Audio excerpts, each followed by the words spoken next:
Great. Let's check the steering lock next. Move the wheel from left to right for me. Next up are the gears. The box is either manual or automatic, but you can override the auto at any time.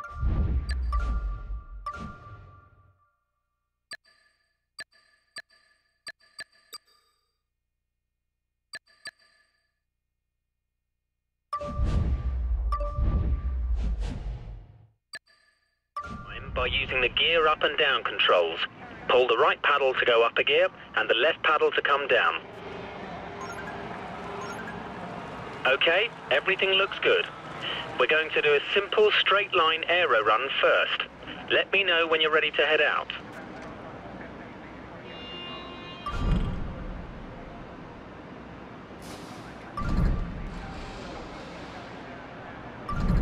Fire her up.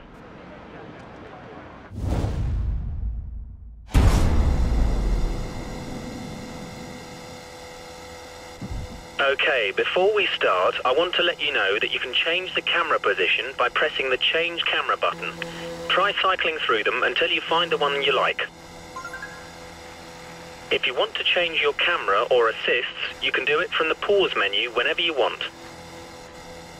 The first test is a simple straight line aero test. Head down the track, accelerating past 160 miles per hour, then brake so that you come to a complete stop in the designated area. The engine is locked to lean, so it's down a little on power at the moment, but it'll give us a consistent reading.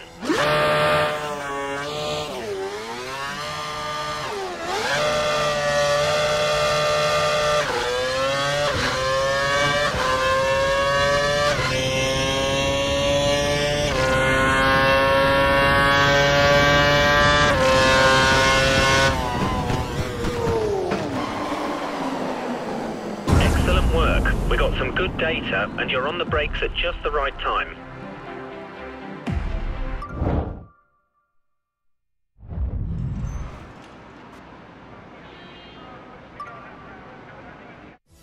Modern Formula One cars have around 750 brake horsepower being sent to the rear wheels. The delivery can be very violent, so you must be careful to be smooth and precise with all your inputs so that you don't unsettle the car and cause a spin. At speed, the car's aerodynamics generate a lot of downforce, forcing the car to the track. To work efficiently with downforce, you should put a lot of force into the brake pedal initially, slowly reducing the pressure as they turn in for the corner, as you'll have less grip at this stage and be asking the tyres to work harder. When navigating a corner, stay as wide as possible before sweeping in to clip the corner's apex, taking as straight a line as possible. This allows you to get on the accelerator earlier and straighten up the car on the exit of the corner, slowly increasing the pressure on the accelerator as you exit the corner until you're confident the rear wheels will no longer spin, at which point you can use full power.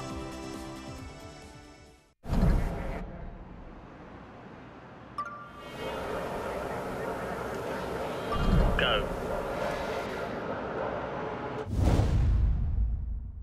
For this test, we need you to accelerate towards the hairpin corner, turn in at the correct point, hit the apex, and accelerate past 185 miles per hour out of the corner. We need you to stop in the designated area at the end of the straight to complete the test.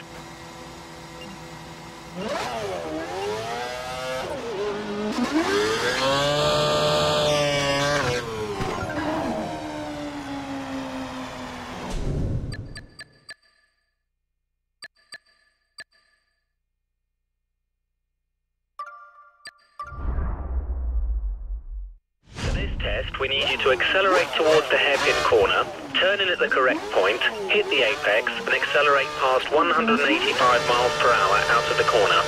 We need you to stop in the designated area at the end of the straight to complete the test.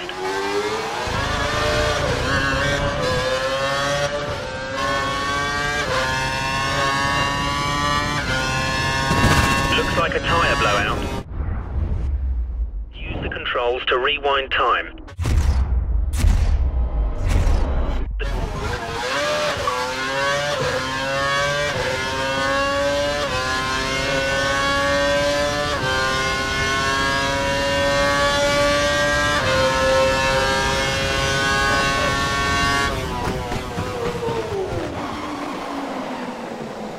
Nice one. We got some good data. Your line and corner speeds are good.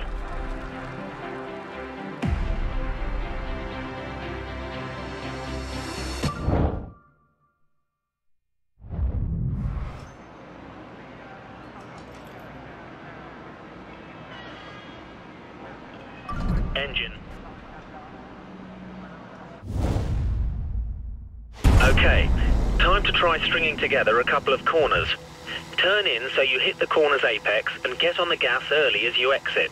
It'll be against the clock this time, so we've turned the engine up to normal. We need you to stop in the designated area at the end of the straight to complete the test.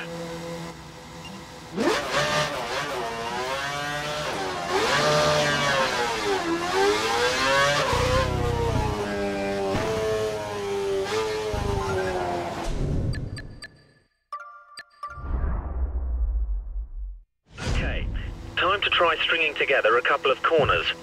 Turn in so you hit the corner's apex and get on the gas early as you exit. It'll be against the clock this time, so we've turned the engine up to normal. We need you to stop in the designated area at the end of the straight. Okay, time to try stringing together a couple of corners. Turn in so you hit the corner's apex and get on the gas early as you exit. It'll be against the clock this time, so we've turned the engine up to normal.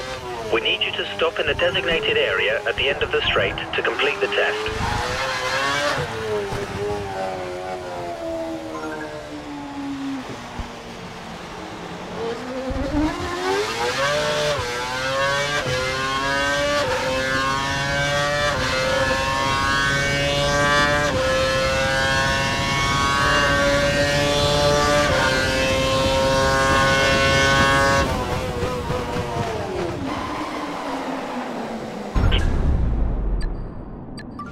Corners correctly, but you're a bit slow. Try it again and try carrying a little more speed into and out of the corner. Okay, time to try stringing together a couple of corners. Turn in so you hit the corner's apex and get on the gas early as you exit. It'll be against the clock this time, so we've turned the engine up to normal. We need you to stop in the designated area at the end of the straight to complete the test.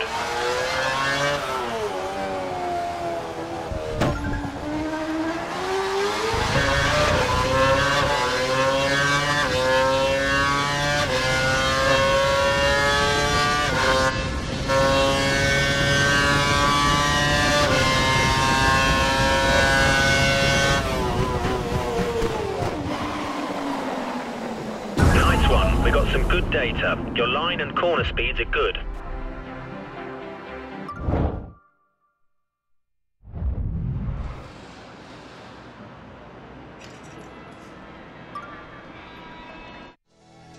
KERS delivers an additional 80 brake horsepower to the rear wheels at the press of a button. It can be used in short bursts or all at once for around 7 seconds per lap. KERS can be used at any time in any session and can be used for overtaking or defending. Deploying KERS in the low gears gives the best return and can pay off greatly when used at the start. The KERS charge will automatically refill every lap, but the KERS system can at times develop faults. However, these can be fixed while the driver is still out on track. DRS adjusts the angle of the rear wing, which reduces drag and gives around 10 to 12 kilometers per hour extra top speed. It can only be used in defined activation points during the race when you're within 1 second of the car in front. It can be used whenever the driver wants in practice or qualifying, but only when dry tyres are fitted.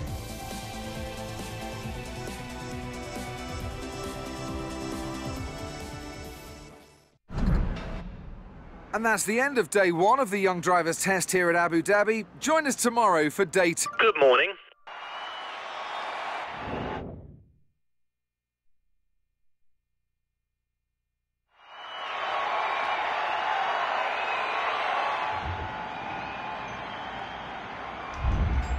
Good morning. I hope you're feeling refreshed as we've got some more tests for you to run through today. Let me... standing by.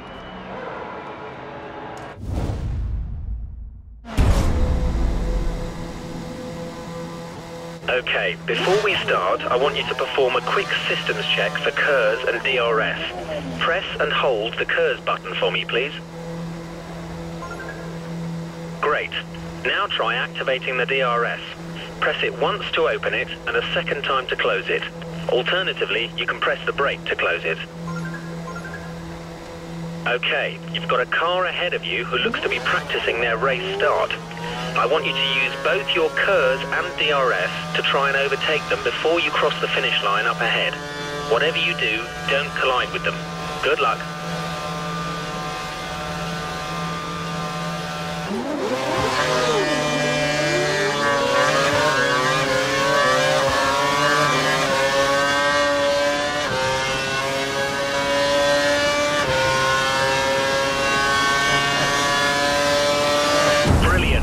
KERS and DRS to good effect and we're able to pass the car.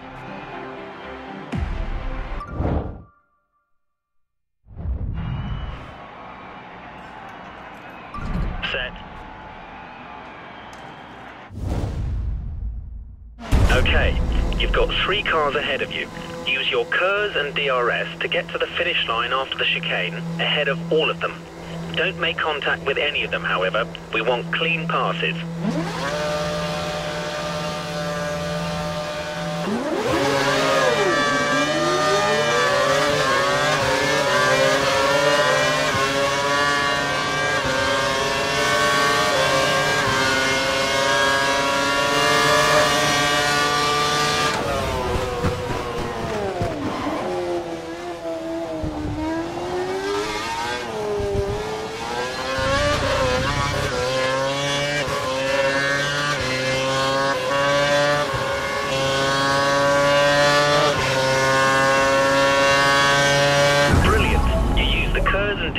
At the correct times.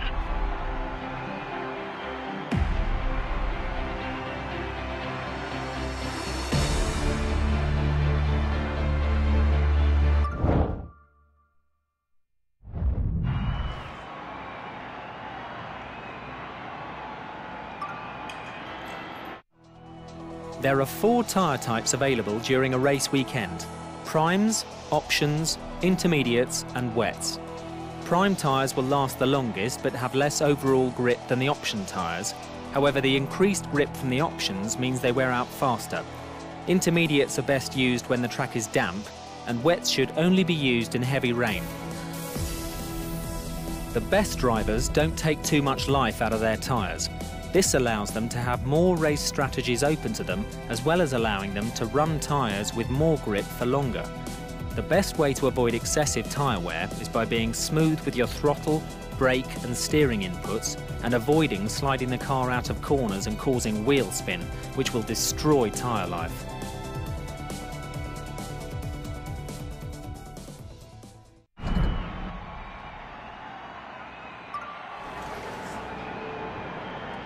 Car's prepared, let's go. Pirelli have been doing some wet tyre testing. They've soaked the track, so we thought we'd get you to feel the difference between a wet and a dry track. I want you to drive the last sector of the lap and hit every apex. Braking distances are increased in the wet, and the tyres will break traction sooner, so be careful when you exit corners.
You've now got some experience of a wet track.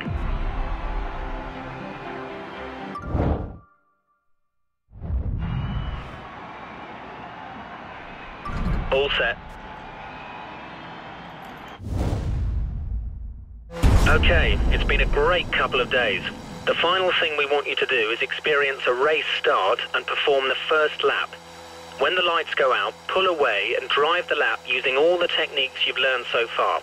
We'll be timing you, so give it your all. The engine is dialed up to give maximum power. Enjoy it.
That was a great time.